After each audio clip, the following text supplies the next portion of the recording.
Good evening, everyone, and welcome to the July 2022 Ordinary Council meeting.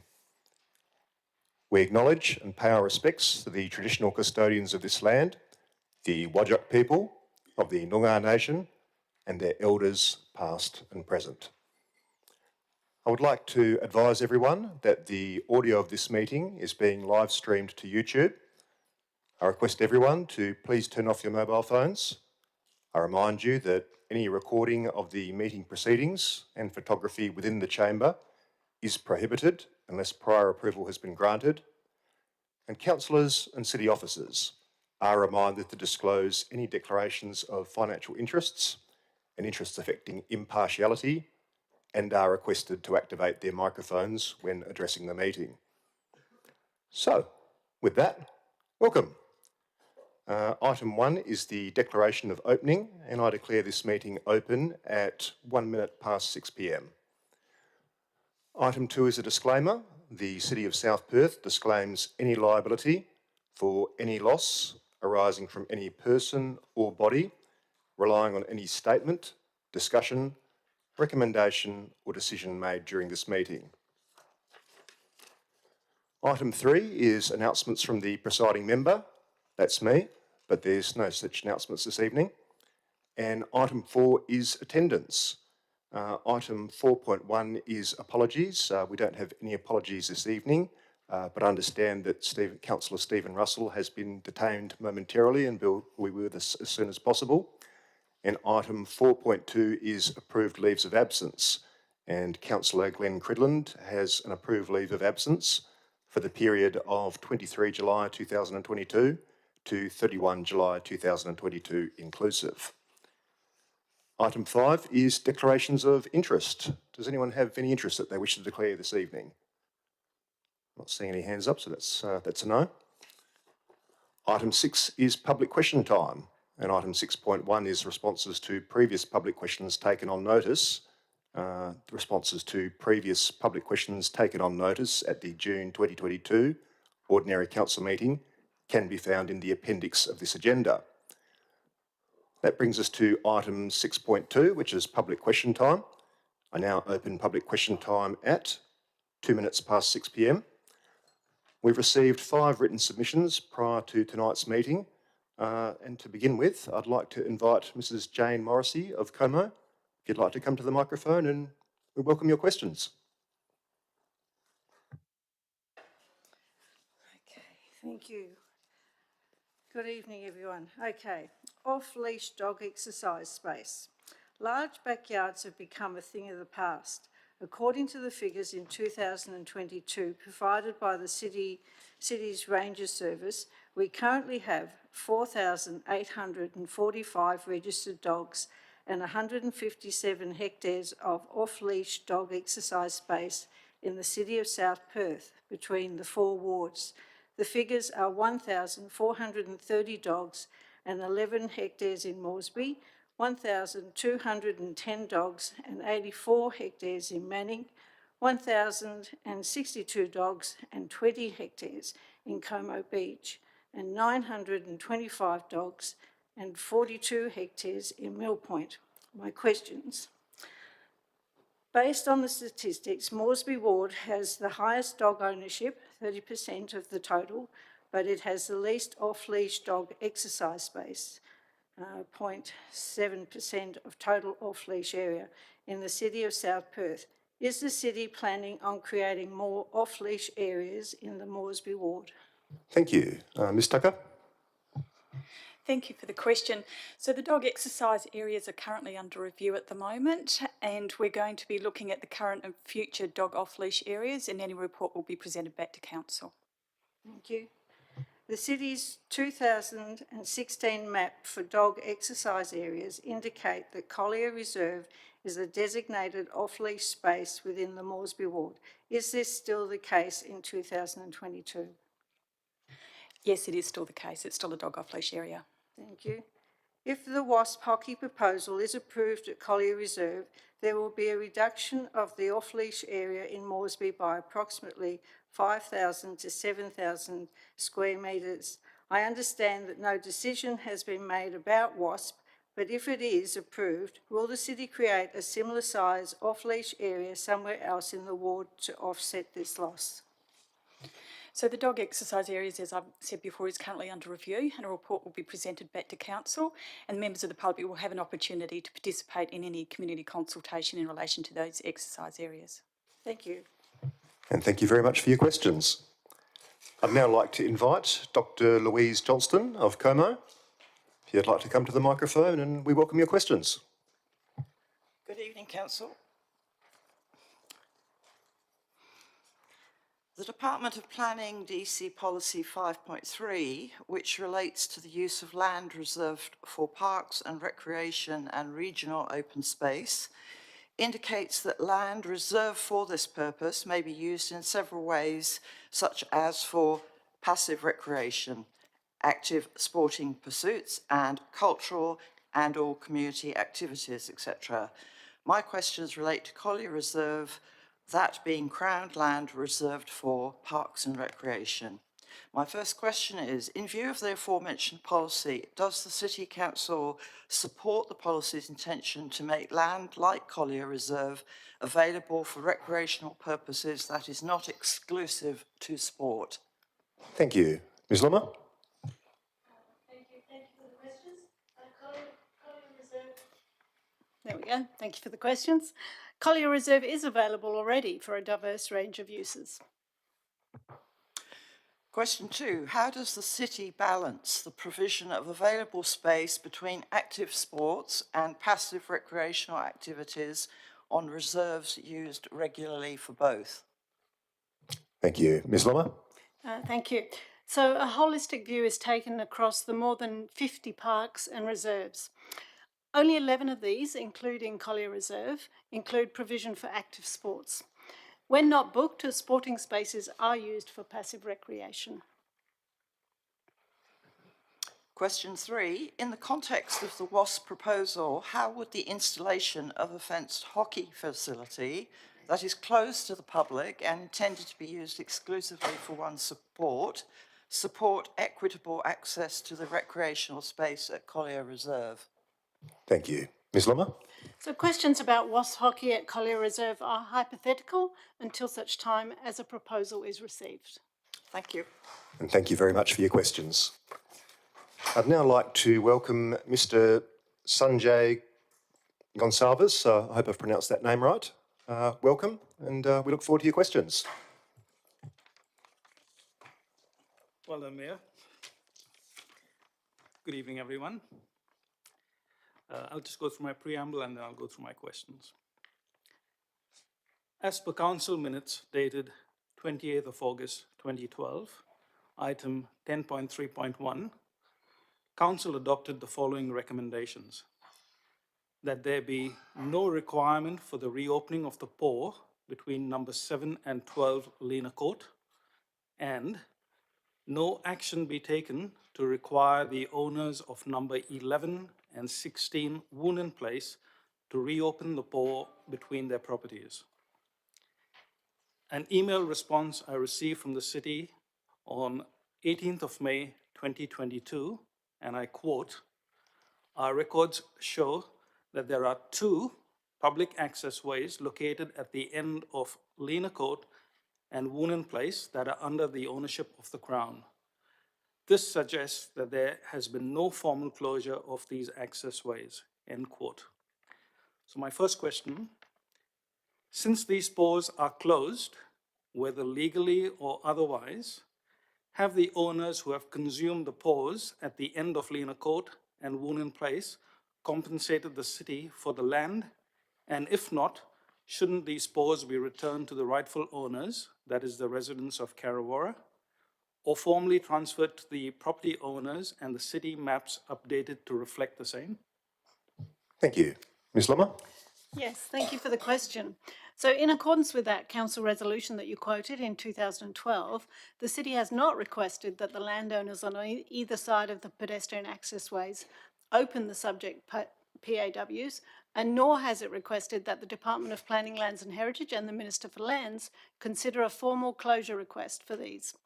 As the land is Crown Reserve, any further action will be subject to the state of WA. Thank you. And your second question? So if the city has not been compensated for the closed pores at the end of Lena Court and Woonan Place, then why are the owners of the properties on Kulunda Court and Yalumbi Place adjoining the pores and public open space slated for closure required to purchase the land if DPLH agrees to the city's request for closure? Thank you. Ms Lommer? Yes, thank you. So that application that you referred to was undertaken in accordance with the procedure for closure of pedestrian access ways, planning guidelines. And any supported requests for this closure will be processed by the Department of Planning, Lands and Heritage in accordance with the correct section of the Land Administration Act, which specifically addresses the sale and so on of crowned land for amalgamation with adjoining land. These guidelines provide for a mechanism to identify likely costs associated with the closure, including including a land payment to the state of WA. Thank you, Ms Lommer. And your third question? As per Council Resolution of the 20th of August 2012, has the city developed a policy specific to the proposed Karawara closure, as it has been 10 years since that resolution? And has the city used the policy guidelines in recommending the closure of the pore with the sale of public open space between Kulunda Court and Yalumbi Place? Thank you. Ms Lommer? So the City of South Perth doesn't currently have a local planning policy to guide the closure of PAWs.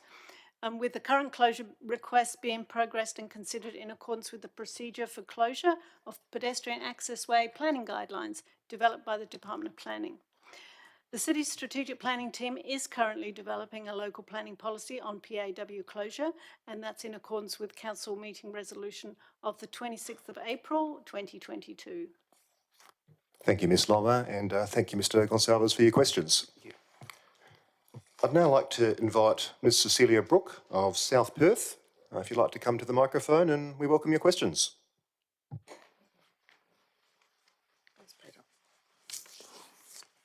Thank you, Mr Mayor and councillors.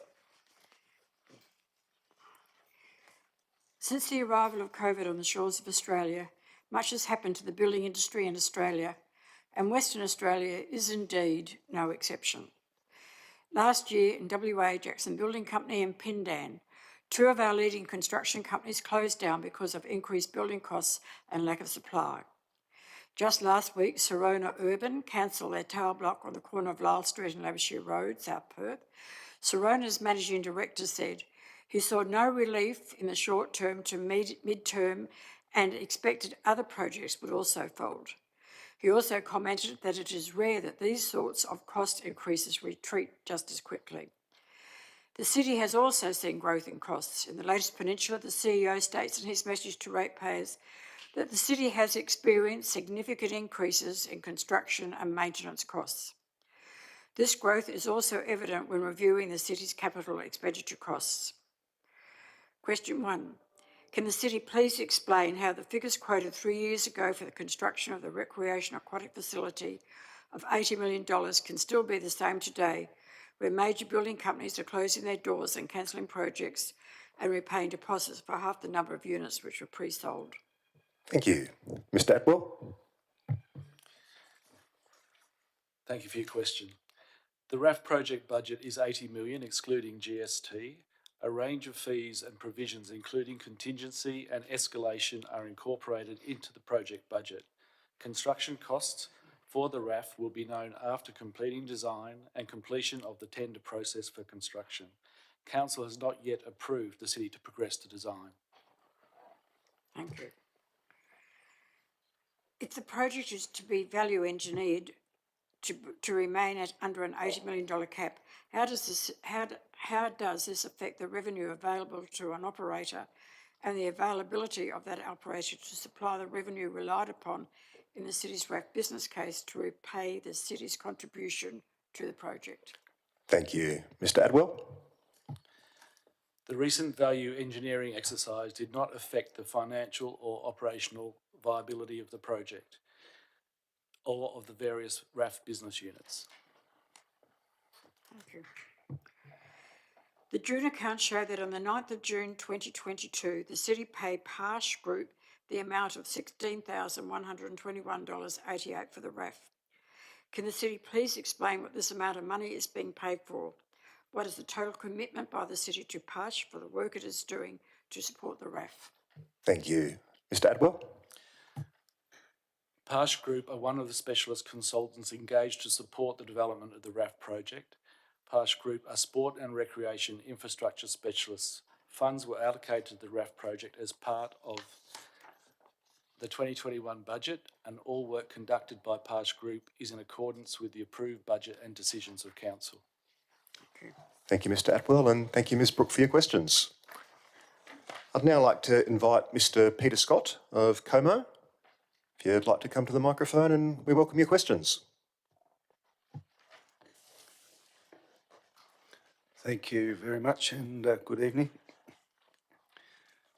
On the 15th of July 2022, the Council published an article titled "City Remains Committed to the Recreation and Aquatic Facility." This news article was worded to give the impression that funding was almost complete except for the state government $20 million. The reality is that Curtin have kicked in $3 million on the proviso that it be used for fit out of their own facilities, and the council have voted to put in $20 million that they don't have, and private investors have yet to materialise. Can the Mayor or the CEO please advise why they allowed publication of this article when the majority of councillors voted against the officer's recommendation to appoint a project manager? This vote effectively put an end to the federal funding for the project and clearly demonstrates that the council is not committed to the RAF project. Well, the questions are asked to the city, but Mr Atwell, I think we'll be able to answer that question. Thank you. Thank you for the question. The city statement published on the 15th of July 2022 on the city's website is accurate and reflects strategy 1.2.3 of the Strategic Community Plan to plan for and promote the proposed recreation and aquatic facility. The role of the city is to implement the Strategic Community Plan. Council has not directed the city to cease work on the RAF project, nor to return the federal funding for the project. As a correction, I would like to place on the public record that the contribution from Curtin is for capital expenditure. Your second question? Yeah, my next question. At the last council meeting, Mark Taylor told the meeting that the value engineering of the RAF had been undertaken. Can you please advise what persons or organisation carried out this work, what their qualification is to carry out such a task, and also what the cost of this work was? Thank you. Mr Atwell? The city has appointed Ryder Levitt Bucknell as quantity surveyor and Christo Architect as the architect for the RAF project. In consultation with the city and Bridge 42, formerly NS Projects, a value engineering exercise was conducted by these parties on the proposed $80 million scope. Ryder Levitt Bucknell provided the cost estimates in their capacity as quantity surveyor. Bridge 42 reviewed the impact of the value engineering exercise on the RAF operational and financial models. As there was no reduction in space for each of the RAF business units, there was no impact. The RAF remains financially and operationally viable. The costs associated with the work were funded by the approved budget for the RAF project in the city's 21-22 budget and were in accordance with the decisions of council. Just before you continue, Mr Scott, I'm conscious that the time for public question time has elapsed. I'll move a motion that we extend that for a further 15 minutes. I see Councillor Choi has seconded that. Councillors, please cast your votes.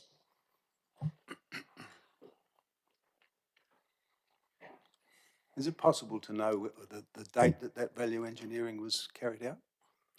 I'd have to take that on notice, I'm sorry. That was unanimous, by the way. Thank you, councillors. Mr Scott, would you like to ask your final question? Yeah, sure. The mini golf net revenue for 2021-22 was $183,790 as reported in this month's financial statement. Assuming the revenue continues at this rate, the payback period will be 10.88 years, not the 6 years that councillors were led to believe when approving this expenditure. How can Mark Taylor claim this is a successful investment when it is not achieving the payback forecast? Thank you. Mr Atwell? Mini golf has only operated for one financial year. During that year, there were significant challenges due to COVID, an exceedingly wet winter and a hotter than normal summer. Whilst revenue may have been lower than initially forecast, expenditure has also been lower. Despite the changes, mini golf still generated a profit of approximately $183,000. It is unreasonable to expect that the past year will be an accurate predictor of future returns. The City is working closely with Club Links to ensure the ongoing viability of the golf course, inclusive of mini golf, and the financial targets are being met. Overall, the combined golf course and mini golf net profit was approximately $1.2 million for the financial year. Thank you, Mr Atwell, and thank you, Mr Scott, for your questions. Okay, I'll just check with the governance team if there was any late questions in the tray. No, there was not. Okay. In that case, I now close public question time at 6:21 p.m. That brings us to item 7, which is confirmation of minutes and notes. Item 7.1 is minutes, and item 7.1.1 is the ordinary council meeting held 28 June 2022. I'm going to call for a mover that the minutes of the ordinary council meeting held 28 June 2022 be taken as read and confirmed as a true and correct record. Councillor Brenda Abrandis, thank you. Councillor Manolis to second. Councillors, please cast your votes.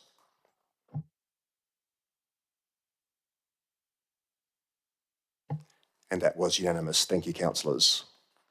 We now move on to item 7.2, which is notes of briefing. For item 7.2.1, I'm going to call for someone to move that council notes the following council briefings and workshops were held. 7.2.1 is a council agenda briefing of 19 July 2022, and 7.2.2 is concept briefings and workshops. Can I have a mover, please? Councillor Brenda Abrandis, thank you. I think Councillor Sullivan was seconder. Councillors, please cast your votes. And again, that was unanimous. Thank you, councillors. That brings us to item 8, which is presentations. Item 8.1 is petitions, of which there is nil this evening. Item 8.2 is gifts or awards presented to council. Once again, that's nil for this evening. And item 8.3 is deputations. And deputations were heard at the council agenda briefing held 19 July 2022. We move on to item 9, which is method of dealing with agenda business. And I wish to advise that the following publication of the ordinary council meeting documents, the applicant in relation to item 10.3.1, proposed third-party digital advertising sign additions to existing commercial building on lot 303, number 149 to 153, South Terrace, Como, submitted an amended plan. As it's not possible to consider an amended plan at this stage, the applicant has requested that this item be withdrawn from the council agenda for July, and as such, it will not be considered this evening. And I also understand that item 12.1 from Councillor Mary Choi has also been withdrawn from the council agenda for July, and as such, it will not be considered this evening. So I now seek confirmation from the Chief Executive Officer, Mr. Mike Bradford, that all the report items contained in tonight's agenda were discussed at the July council agenda briefing. That's correct, Mr. Mayor. Thank you, Mr. Bradford. So with the exception of those items to be withdrawn for discussion, reports will be adopted by exception resolution. And by this, I mean the officer recommendation will be adopted as is without discussion or amendment. Councillors, we don't actually have any items withdrawn for discussion this evening. Does anyone wish to withdraw any items for discussion this evening? Councillor Brenda Abrandis. Thank you, Mr. Mayor. 10.4.2, monthly financial statements for June.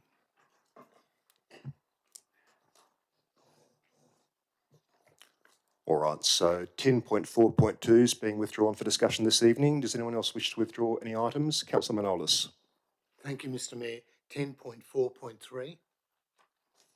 10.4.3, which is City of South Perth Penalty Units Amendment Local Law 2022. Okay, did any other councillors wish to withdraw any other items for discussion this evening? That's a no. Okay. So I'm now going to call for a mover and a seconder to carry the following items by exception resolution. That's 10.3.2, consent to advertise modified draft building height and Salter Point escarpment local planning policies, and 10.4.1, listing of payments for June 2022. Can I have a mover, please? Councillor Brenda Abrandis, thank you. A seconder? Councillor Russell, thank you. Councillors, please cast your votes.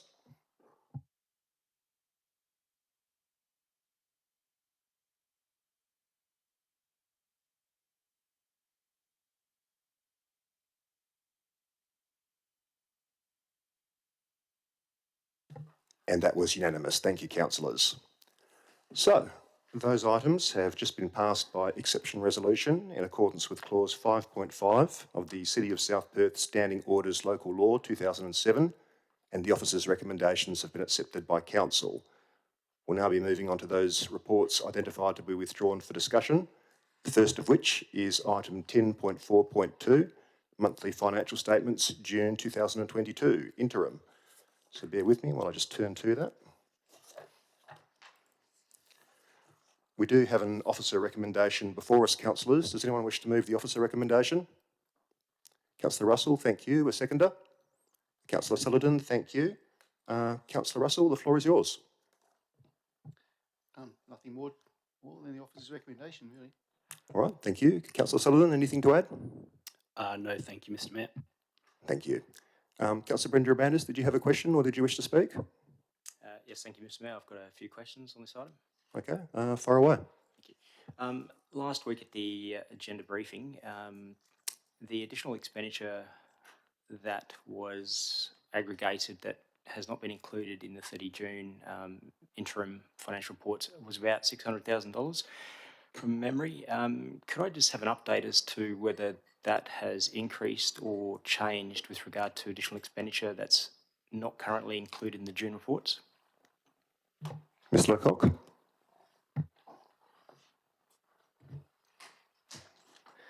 Through the Chair, at this stage our financial year end processes has not progressed any further that I couldn't provide any other updates. All right, thank you. Further question, Councillor Brenda Abrandis? Yeah, thank you, Mr. Mayor.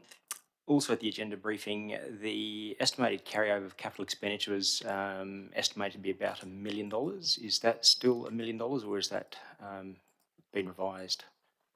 Mr Lecoq.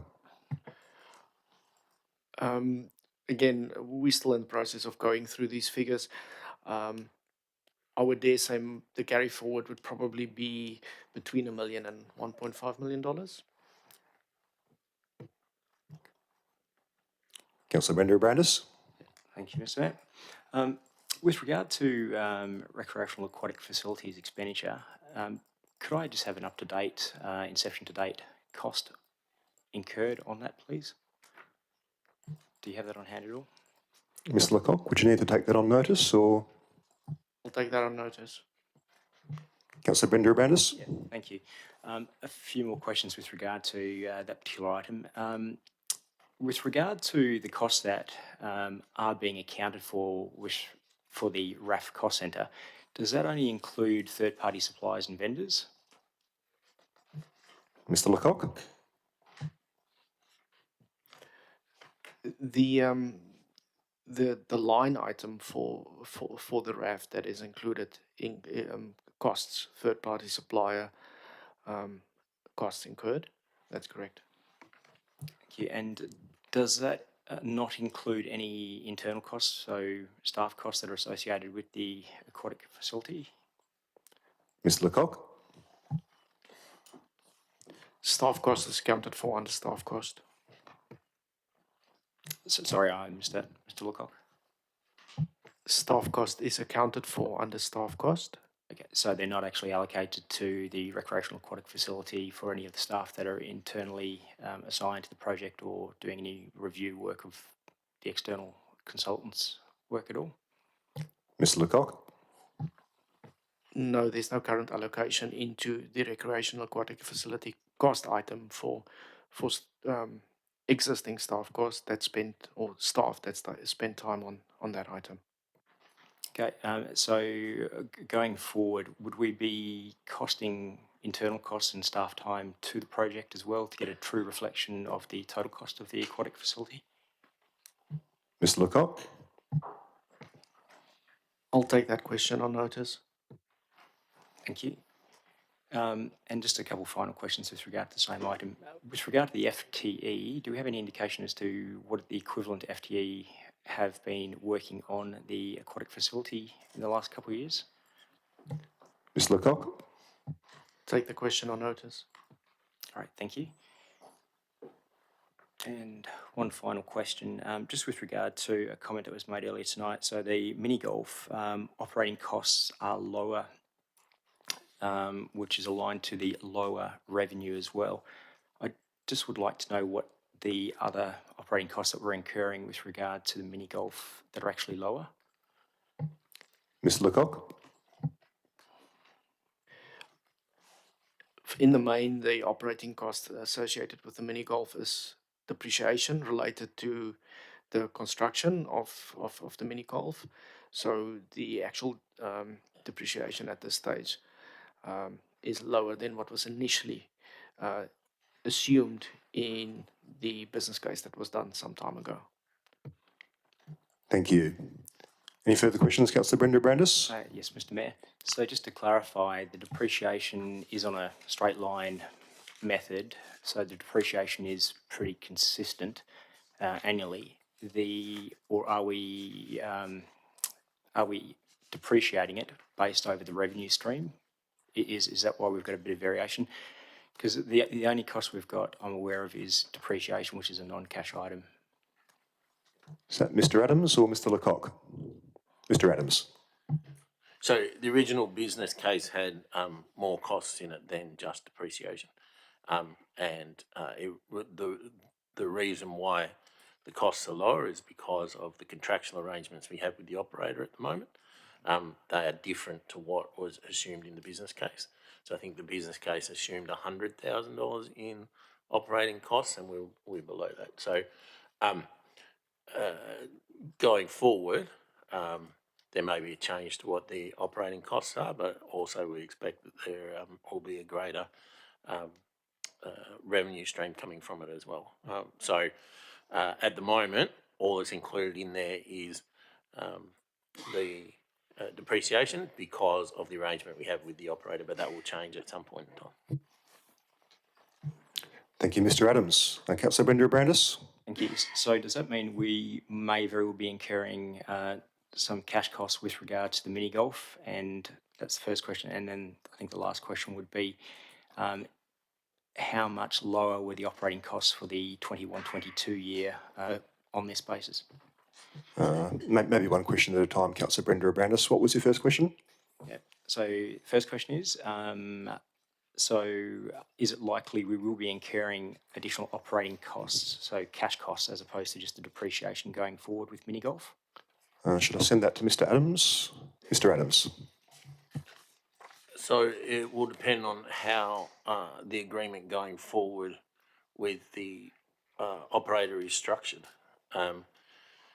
So at the moment, it is all under the one agreement, and there is no additional cost to us in them managing the mini golf as opposed to the whole of golf agreement. But as you're aware, that agreement will at some point come to an end, and we'll need to negotiate a new agreement. So until that new agreement's negotiated, I won't be able to give you an answer to that question. Thank you, Mr. Adams. And your second question there, Councillor Brenda Brandis? Thank you, Mr. Mayor. And the second question was, how much was the reduced expenditure for 21-22 that we spoke about? Mr. Lecoq, is that one I'd send your way?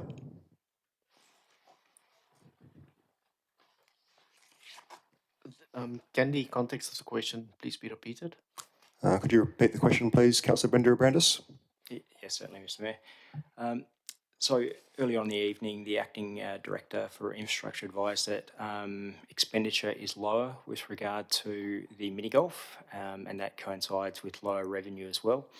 The only expenditure that we see going through is for depreciation, so it's non-cash, it's a sunk cost. And it was indicated that costs are lower with regard to mini golf because of the current arrangement, and some of those may very well be cash costs. So bearing in mind we've got lower revenue, I just wanted an indication as to how much the costs were lower for 21-22 year. I'll just see if I should send that to Mr. Adams. Yes, to Mr. Adams. So, I'll just point out that in the whole scheme of things, the amount of revenue and expenditure on mini golf is insignificant compared to the whole of the city's budget. But in terms of, we were talking in terms of what the business case assumptions were. So the business case assumption was that there was $350,000 in revenue and $100,000 in operating costs. So if you go by that, 100,000 less 76,000 is 76,456 is what, $23,500 less. Okay, thank you very much. Thank you, Mr. Adams and Councillor Brenda Abrandis. Councillors, is there anyone who wishes to speak against the officer recommendation tonight? No. Is there anyone who wishes to speak in favour of the officer recommendation tonight? Councillor Choi? Thank you, Mr. Mayor. No, I just have a question. Far away. Okay, thank you. I'm just looking at the officer's report on page 28 of the agenda, and I'm just trying to understand in relation to the interim June net operating deficit of 400. Sorry, Councillor Choi, did you say page 28 of the agenda? Oh, sorry, no, not page 28.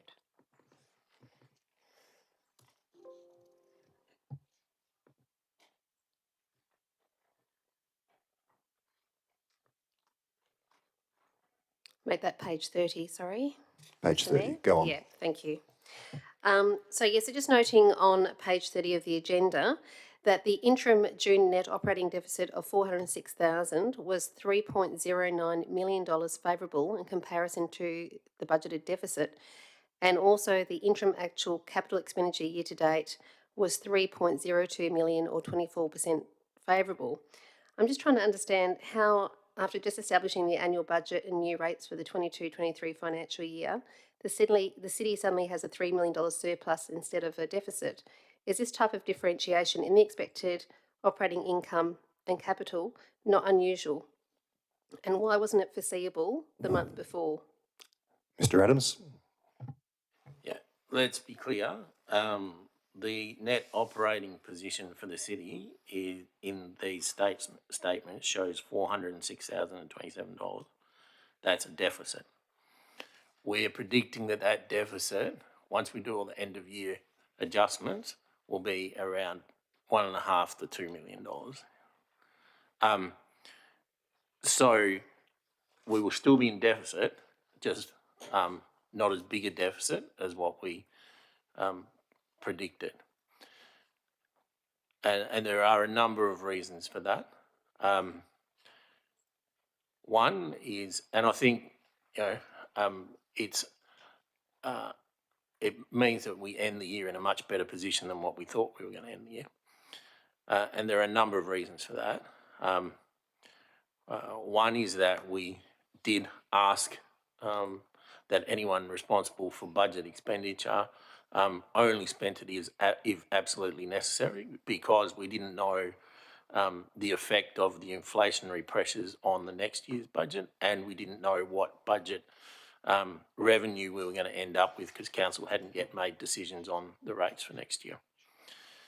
Additionally, because of COVID and the impact on our own staffing, some of the work that was scheduled to be done in the financial year wasn't able to be done. And similarly, that applied to a number of our contractors. So obviously, if you haven't got staff and contractors, you're not spending the money that you thought you would. And some of those things didn't occur until late in the year. Obviously, you keep thinking that you're going to get on and do things, but then people go out sick, aren't at work for various reasons, and things don't get done. So there's a number of reasons why we ended up with a better net position than what we initially anticipated. But what I would say is that this budget, I guess, stands alone in terms of next year's budget, because next year's budget is predicated on the rates and the revenue needed to address the expenditure pressures in next year's budget. So, yes, we finished in a much better position, and that's a good thing. But who knows what's going to happen next year? And again, we're predicting that we're in a deficit position going forward for next year too. But hopefully through prudent budget management and management of our finances and monitoring the budgets closely, that we'll come in a better than anticipated position at the end of next year as well. Thank you, Mr Adams. Councillors, does anyone wish to either speak for or against the officer recommendation? No. In that case, Councillor Russell, did you wish to say anything by way of winding up? Oh, I'm not sure how I can give a right to reply when there's been no one to speak against the item. I think you're probably right. In that case, we'll put this to the vote.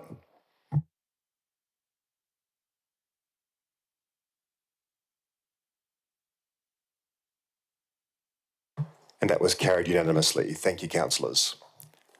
We now turn to the second and final item withdrawn for discussion this evening, which is item 10.4.3, entitled City of South Perth Penalty Units Amendment, Local Law 2022. We have an officer recommendation before us. Does anyone wish to move the officer recommendation? Councillor Russell, thank you. Anyone to second? I guess I'll second it. Councillor Russell, the floor is yours. Nothing more to add, thank you. I'm the same. I take it someone had a question. Councillor Manolis? Thank you, Mr Mayor. Look, I apologise, but I'd like to do an amendment to this officer recommendation, and it's a simple recommendation, with the exception of parking local law 2017.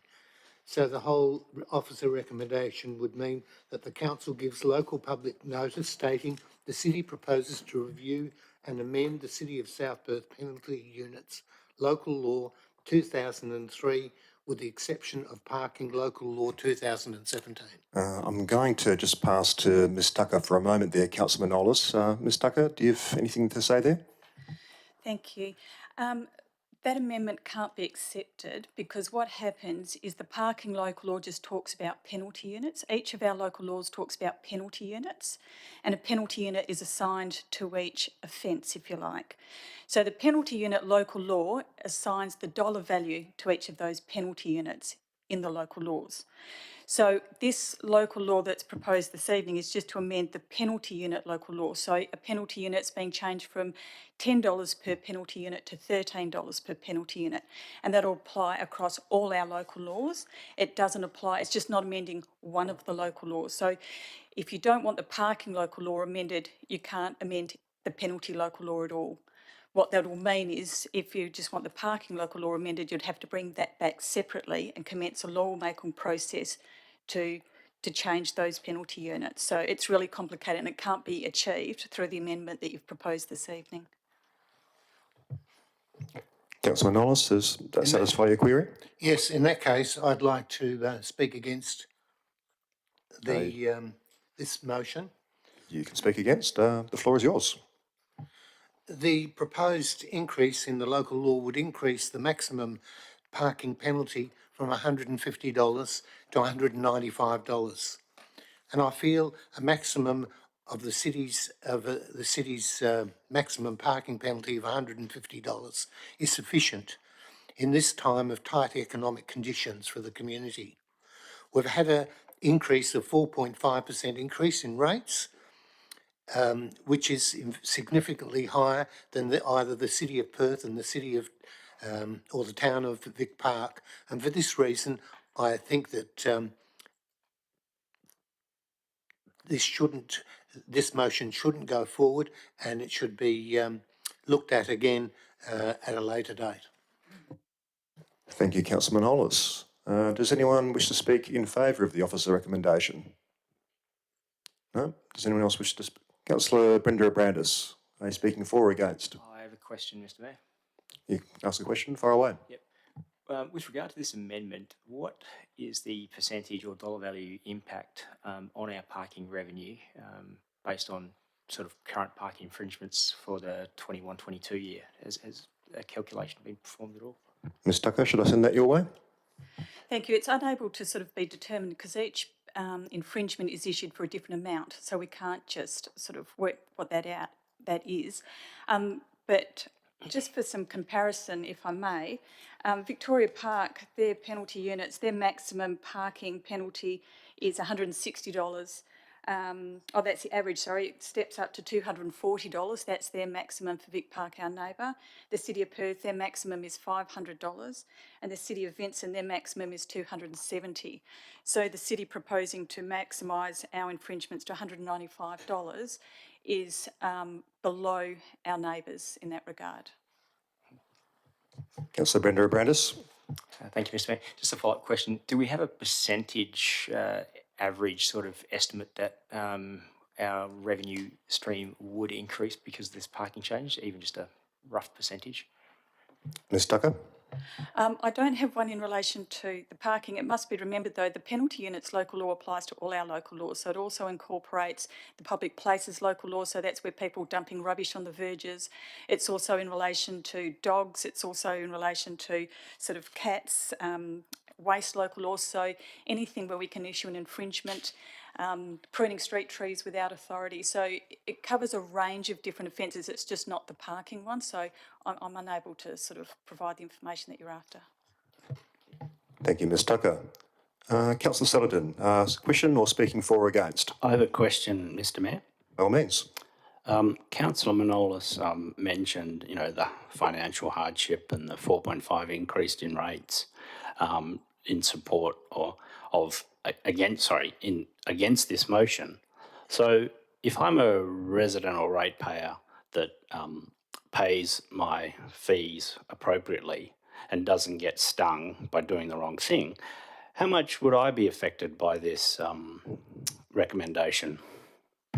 Ms Tucker. If a person complies with the local laws, there'll be no impact on them. So no impact. If they comply with the local law. Thank you, Ms Tucker. Councillor Manolis, you've spoken. Is that a question? It's a question to Ms Tucker. Does the increase also apply if you've got a dog or a cat, the increase in licence fees for different things as well, not just... Ms Tucker. This just applies to modified penalties. So the registration of dogs and cats is contained within the Dog Act or the dog regulations and the cat regulations. So that's regulated by government, and we don't have control over the registration fees for those animals. Councillors, is there anyone else who wishes to speak either for or against the officer recommendation this evening? No. Councillor Russell, did you wish to say anything by way of winding up? Just to say that the last time this was reviewed in terms of the penalty units was in 2018, so we've moved on now another 4 years, and we are now increasing. I'm just going to go to Councillor Manolis's speaking against. It's gone up by $45, so I think that's actually quite appropriate over that period of time, and it's still below our contemporary neighbours. So I have no issue with this, and I think that it should be moved. Thank you. Thanks very much. Councillors, I'll now put this item to the vote. It's the officer recommendation that we're voting on.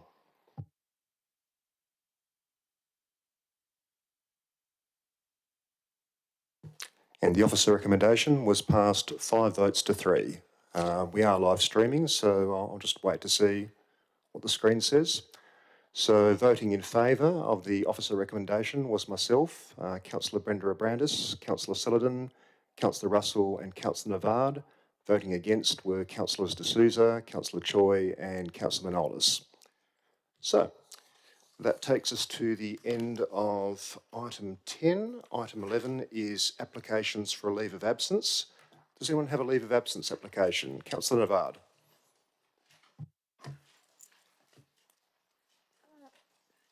With your indulgence, may I request leave of absence for the 5th to the 13th of August, please? All right, so that's the 5th to the 13th of August. That's inclusive, I take it? It is indeed. Yes. Councillors, does anyone else have a leave of absence application that they'd wish to apply for? No.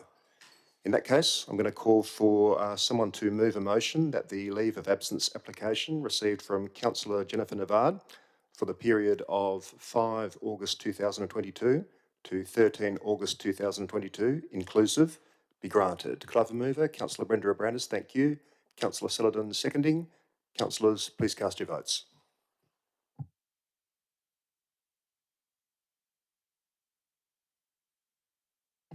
And that was unanimous. Thank you, councillors. That concludes item 11. Item 12, the notice of motion has been withdrawn there, so we move on to item 13, which is questions from members. And item 13.1 is responses to previous questions from members taken on notice, and responses to questions from members taken on notice at the ordinary council meeting held 28 June 2022 can be found in the appendix of this agenda. That brings us to item 13.2, which is questions from members. And are there any questions from members this evening? Councillor Russell. Thank you, Mr. Mayor. First off, thank you for the city for putting up the parking cash in lieu payments register onto their website. I have two questions in regards to this. So the first question is, the register states that it is a public register, and I emphasise the word public. Does that infer that there have been or will be cash in lieu payments which are not for public viewing? And if so, could the city direct me to the planning laws in this respect? Thank you. Ms Mullen, can I send that your way? Thank you, through the chair. No is the simple answer. It's merely identified as public because that was the wording in the notice of motion. Okay, thank you. Second question with regards to the register. My reading of the planning regulations with respect to parking cash in lieu payments is that the city is required to conditionally return the funding after 10 years if the funding has not been spent in an appropriate sort of parking demand manner. I note that there are two line items totaling approximately $160,000 that seem to satisfy this criteria. Hence, my question is the city now obligated to return these funds? Ms Mullen. Thank you, through the chair. I take that question on notice because I'd need to consult with my colleagues in infrastructure as well. Thank you. Another question, Councillor Russell. Yes, thank you. Just a second question, different topic. With respect to the advertising billboards at the corner of Henley and Canning, I refer the city to the answer last week as to why the construction does not fully reflect the DAP Form 1 DA approval, in that the applicant has not constructed the second-storey office space. My understanding of the city's response was that the applicant sought and was given approval for a deviation that resulted in the construction of only the advertising billboards. I'm unaware of this deviation coming back to a DAP meeting, and therefore could the city provide further clarification how this approval occurred, for example, by whom, with what delegated authority, and the reasons for approval? Happy to take that on notice. Ms Mullen. Thank you, through the chair. I'll take that on notice. Thank you. Councillors, any further questions this evening? Councillor Celadon. Thank you, Mr. Mayor. I just refer to the questions taken on notice 28th of June 2022, and there was a question from Mr. George Watts, which talked about if the RAF didn't go ahead and what the City of South Perth would need to fund, i.e. upgrades to both Collier Park Golf Course, George Burnett Leisure Centre and a pool to achieve the city's community strategic plan. So let's just drop the pool for the moment, but the response talks about the city would require to self-fund these upgrades, as they would be unlikely to attract private sector investment or grant funding. Recent estimates indicate that more than $20 million would be required to upgrade Collier Park Golf Course and George Burnett Leisure Centre with limited prospect of financial return. By contrast, the city's investment in the RAF of $20 million is expected to generate a return for the city and create a non-rate revenue stream. My question is, so regardless of whether the RAF proceeds or not, the city would still be up to spend $20 million in capital costs without the potential for any additional revenue similar to what the recreation aquatic facility may bring. So essentially the city has stated that the project will not go ahead if this has the effect of a raising of rates. then why do I hear, and this is my question, why do I hear in the community that opponents of the RAF are saying it will increase rates by 10 to 15%? Is there any truth to this accusation? Thank you. Mr Bradford? Thanks for the question, Councillor. The Council has always been explicit that the RAF will not lead to an increase in rates. The RAF operational and financial models reflect this, and the City has clearly stated on its website the RAF will not lead to an increase in rates. The RAF is designed to be fully self-sustaining. This includes a financial return to the City on an annual basis, that is revenue, and a contribution to a sinking fund to ensure the asset can be replaced or maintained over time. The RAF operational and financial models have been independently reviewed by Deloitte and found to be sound, and the findings of the Deloitte review were endorsed by Council in March 2021. The City hasn't done any calculation on potential rate increases due to the RAF or provided information to Council that suggests rates would need to increase to cover the operations of the RAF. Thank you. Councillor Sullivan, another question? Yeah, I'll let Councillor Navard go next, and then I've got another question. Thanks. Of course. Councillor Navard? Oh, thank you. As a newish member of council, I noticed that I had received a visit from the City of South Perth to my social media LinkedIn account. I'm assuming that this constitutes some kind of audit activity by the City. And I was therefore quite curious about the processes. And I wondered, what would be the regulatory foundation for this activity? Can someone explain that to me? Who should I be sending that to? Ms Tucker? Thank you. On our website, there's disclaimers in relation to the using of personal information and that the City may contact people. So there is that disclaimer there.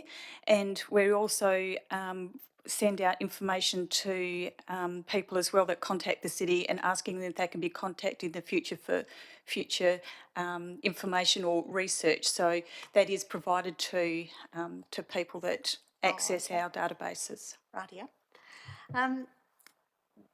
Is it a process of audit where you look at it regularly? Ms Tucker? Yes, it is reviewed regularly, and we recently got an updated legal wording for our disclaimer on the website about 3 weeks ago. So yes, it is regularly reviewed. Oh, okay.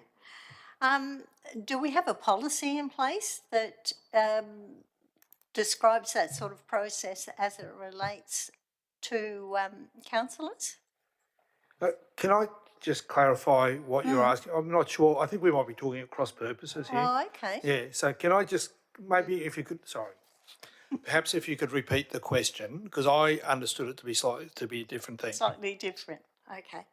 My original question was that the City had visited my LinkedIn site, my LinkedIn account, and I was assuming that therefore the City must be undertaking an audit of anything that may relate to things that I may post on my LinkedIn account.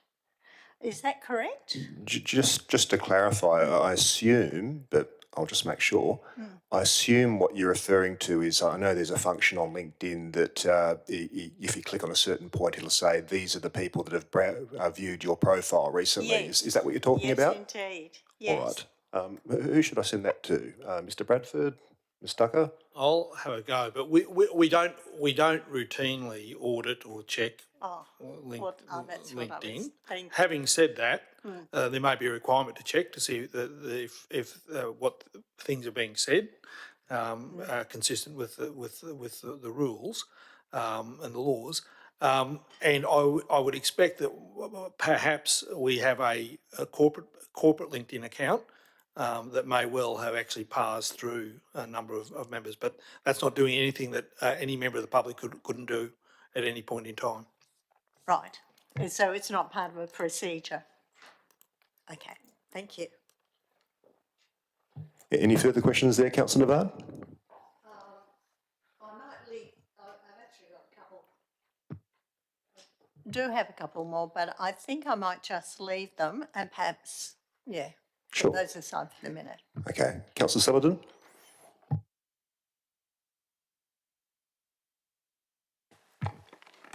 Thank you, Mr. Mayor. After months and months of discussions over the budget, there was some cuts made last minute by an amendment. These are the facts at the ordinary council meeting. And I believe some of those cuts have affected the Changing Places grants that were won by the city for badly needed diversity and inclusion toilet facilities on the foreshore. So how much were they and are they under threat of being lost? Mr Bradford? So the city did have a $50,000 allocation in the 22-23 budget that was for planning, or commenced the planning of the South Perth Foreshore Public Toilet Project, and that would include consideration of the Changing Places, a facility for people with disability.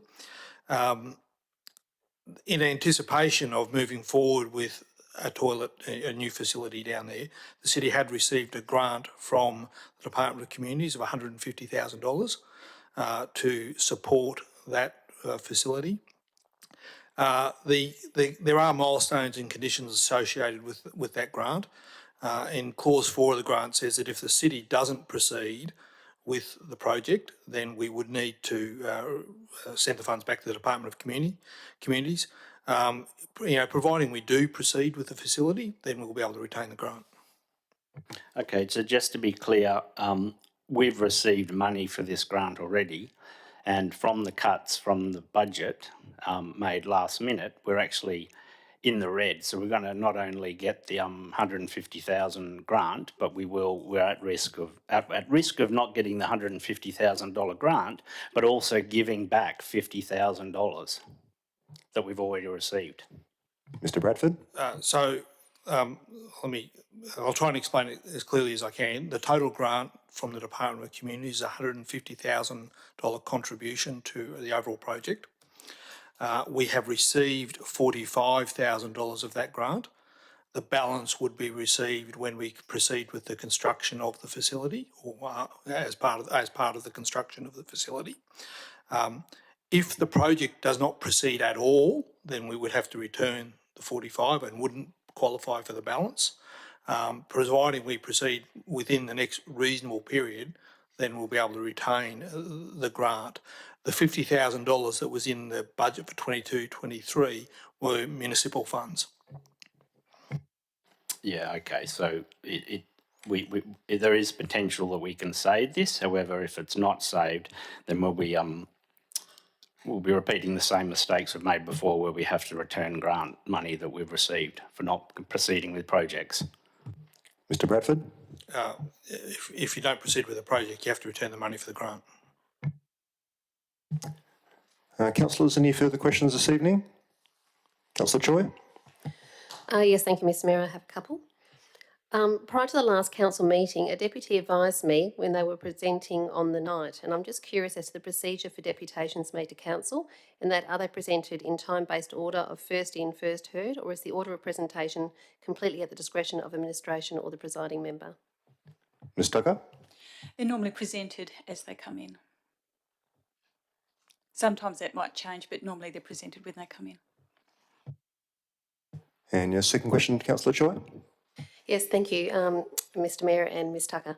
At the November 2020 Ordinary Council meeting, Council endorsed the business case for the Recreation Aquatic Facility known as the RAF, which consisted of documents including the project definition plan and operational feasibility report, as well as reliance on certain assumptions. The project definition plan outlines on page 1 that it is the central reference point to aid in decision-making throughout future project phases. The key purpose of the operational feasibility report, as noted on page 5 of the project definition plan, is to inform the operational viability of the design and overall facility. Key considerations for the RAF project are outlined on page 33 of the project definition plan, with the first being that Stage 2 design works do not commence until the project scope is finalised and final funding commitments, including from the state government, are obtained. Critical milestones for the RAF project are identified on pages 2 and 34 of the project definition plan, as set out in Table 6, Indicative Program Milestone Summary. that indicate that following the City's state funding submission to the state government, which included the Treasury business case, which was prepared for this purpose, and prior to any design activities, which includes procurements, that finalisation of project scope based on final funding commitments, including from the state government, would be completed. This was reiterated as an express assumption on which I would say Council was entitled to rely and has. The milestones are also clearly set out in the program snapshot on page 35, figure 15. Councillor Choi, I hate to interrupt there, but what's the question? Thank you, Mr Mayor, but respectively, my questions won't make much sense without a bit of a preamble, and as such, it is necessary to explain my question. I believe this is acceptable under Standing Order 742. Ms Tucker? Normally, people just ask a question or there might be a small amount of preamble. There's no ability for you to shorten the preamble? Yeah, actually my question's about to follow. Thank you, Ms Tucker, and through the chair. May I continue, Mr Mayor? Yeah, please. Thank you. Considering these documents that include these key considerations, critical milestones and detailed program form part of that council resolution, if council had endorsed the city's recommendations at the August Ordinary Council meeting in 2021 to commence concept and schematic designs, which council made the decision to defer due to the uncertainty of a state government funding commitment, and the December 2021 and June 2022 Ordinary Council meetings respectively, for the acceptance of a tender for the provision of RAF project management services, which council also did not accept for similar reasons. Councillor Choi, I think you do have to get to the question. Yeah, sorry, Mr Mayor, I'm just about to ask it now. Please do, thank you. Thank you, Mr Mayor. Would such decisions not have been in non-compliance with the council resolution, and as such, the only way to remain compliant was as council resolved? Sounds like a hypothetical to me, but who should I send that question to? Mr Bradford or Mr Adams? We'll take it on notice. Councillors, does anyone else have any further questions? Councillor Choi? Sorry, Mr Mayor, I was just about to say as well, and if I could please request under Standing Order 17.2b that these words for my question in its entirety be recorded in the minutes. I don't see any problem with that, Ms Tucker. Can Councillor Choi forward us that written question? It might be easier for us to transcribe. Thank you, Ms Tucker, certainly will, and thank through the chair. Councillor Navard, I thought I saw a hand go up there. Yes, thank you. Thank you, Mayor. I have noticed the shaky existence, or indeed demise, of a couple of cafes and other small enterprises in the City of South Perth community. I was therefore wondering whether the new Economic Development Officer was taking a role in visiting some of these tiny businesses that seem to hang on by a thread to offer them one-on-one business development assistance. Now, my question is based on the fact that in the past, when training sectors were assisting very small businesses, they made an effort to go to fragile businesses, not to call them in to a business breakfast or anything of that kind, because those sorts of people wouldn't have the time available. So that's why I'm asking the question. Thank you. Mr Bradford? I might have a go at answering the question and ask Ms Lummer to correct me if I get this wrong. Our new Economic Development Officer is active in meeting with as many businesses as you can. There's more than 4,000 businesses in the City of South Perth. We have one person working on this, but she has been actively engaging and reaching out to small businesses, including restarting the e-business newsletter. So she is working with the database, reaching out to businesses, and there are a range of activities, both calling people in and offering them services that are under consideration and implementation for the Economic Development Plan as executed by the Economic Development Officer. Ms Lummer, anything to add to that? No. May I just clarify, does she do one-on-one visits to the businesses? That's what I was... She does visit businesses. Oh. Right. Okay. Mr Giddens, anything to add? Yeah, thank you for your question, Councillor Navard. Yeah, our Economic Development Officer does spend a large part of her week walking around and seeing businesses.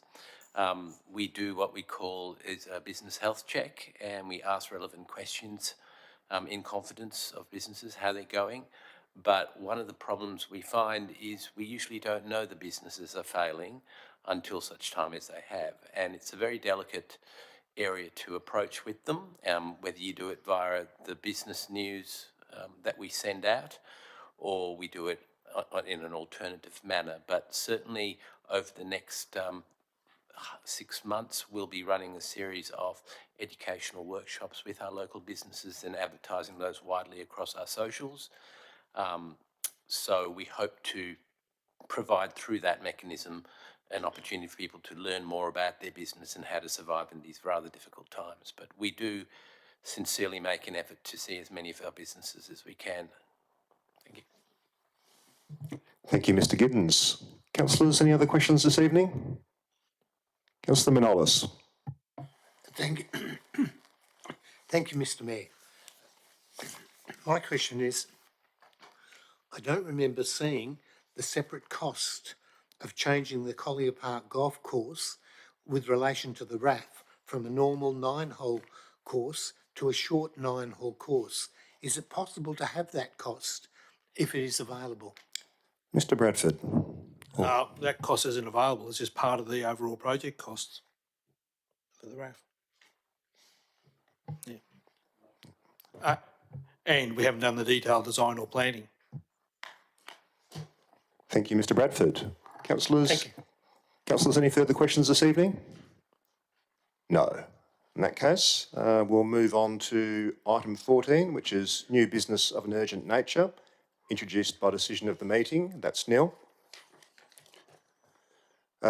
If we were going to go behind closed doors for any reason, item 15 would be when we've done it, but there's no need to do that. So we move on to item 16, which is closure. So before I close the meeting, I'd like to thank everyone for their attendance and participation this evening. I declare the meeting closed at 7:12 p.m. Thank you all and good night.